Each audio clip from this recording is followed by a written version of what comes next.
It's 8:30. Good morning, I'm Ian Crouch with Hunter News. Newcastle copped a drenching last night, resulting in flash flooding. A storm swept through from 5 o'clock, bringing torrential rain for 2 hours along coastal areas from Swansea north to Port Stephens. Merewether received the worst of it with 53 millimetres of rain in just 1 hour.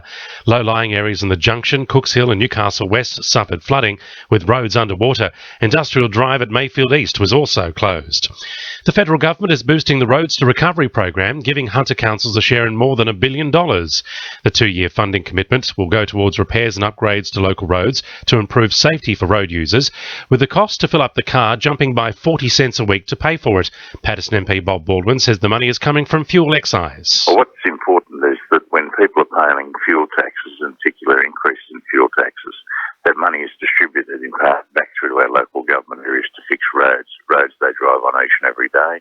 This government has decided to increase the funding to the local government areas across Australia, and in my electorate of Paterson, an extra $7.2 million in additional funds to what the councils would normally get. 2 ambulance paramedics have been threatened with a syringe while treating 2 people in Newcastle.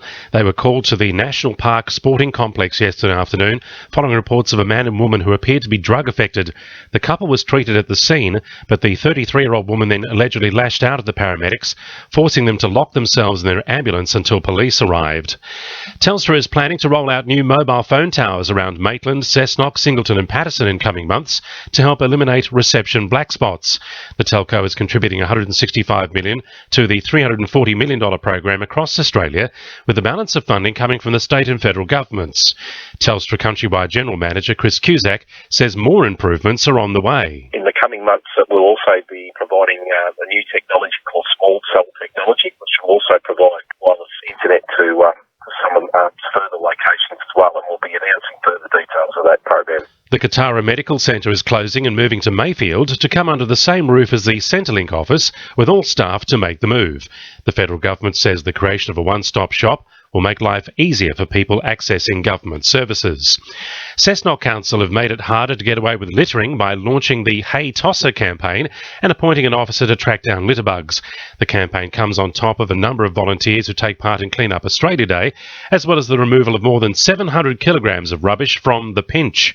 Council's Environment and Waste Manager Michael Alexander says they're well on the way to meeting the goals outlined in the Waste Management Strategy. The waste strategy goes from major infrastructure to daily operation, and also the issues that inform the community, and litter and illegal dumping were identified as one of the key issues, both from our own operational point of view and of concern to the community. So it's one of the key features of the waste management strategy.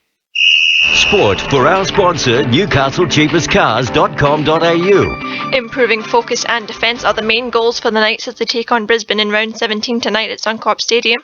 The Broncos are currently topping the NRL ladder while the Knights continue to recover from a disastrous injury season. Knights lock Robbie Rocco says the team are looking to improve on last week's game. Yeah, it's they do defend very well as a team and they work hard from inside out. So there's a few things we've looked at and how we want to attack. But most of all, we're focusing on our defence, and hopefully that can improve from last week. Lake Macquarie have been forced to pull out of the Newcastle and Hunter Rugby Union Premier competition following disappointing results. So far the team had conceded 449 points but were still sitting above Singleton on the ladder. A bye will be played for the remaining rounds with 9 teams left in the competition, starting with Hamilton on Saturday. And in Basketball New South Wales Waratah League, the Maitland Mustangs have got a hard road ahead for the end of the season. Sitting at the bottom of the ladder, the Mustangs are feeling the pressure in their 5 remaining matches, all away from home turf, starting with Sutherland tomorrow. That's sport. I'm Iona McNabb. 2 NURFM News Time, 25 to 9.